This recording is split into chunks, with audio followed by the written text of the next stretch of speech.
Let's follow a policy writer's journey into a world she thought wasn't for her at all.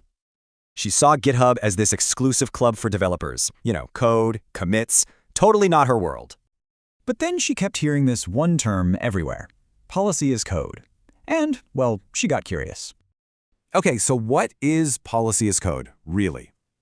Let's break it down nice and simple. Think of it like this. Regular policy is just words. Policy as code makes it a rule a computer has to follow. For instance, a rule might say, don't collect data from kids. In a document, that's just a guideline. But with policy as code, that sentence becomes something a machine can actually read and enforce. And the language for this? It's called YAML. It's super simple, so both humans and computers get it.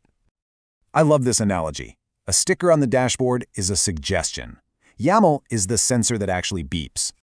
So she decided to try it out herself, turning her own website's privacy rule into a YAML file. Her first steps were super straightforward. A new repository, a folder inside, and then the policy file itself. And this is what her policy looked like. See how clean and readable that is? No crazy code? So this so-called code is really just a simple checklist. If the user is under 13, then deny access. That's it. Okay, but how do you know if it's right? Does the file just sit there? What happens next? And here's the big surprise. GitHub doesn't just store files. It can actually do things with them. Using a feature called GitHub Actions, she set up an automatic check on her policy file. It's awesome. So every time she changes something, GitHub validates it. And boom, a green check mark appears. That first green check mark, she said it felt like she had built something real, a total game changer. So why is this such a big deal for someone in policy?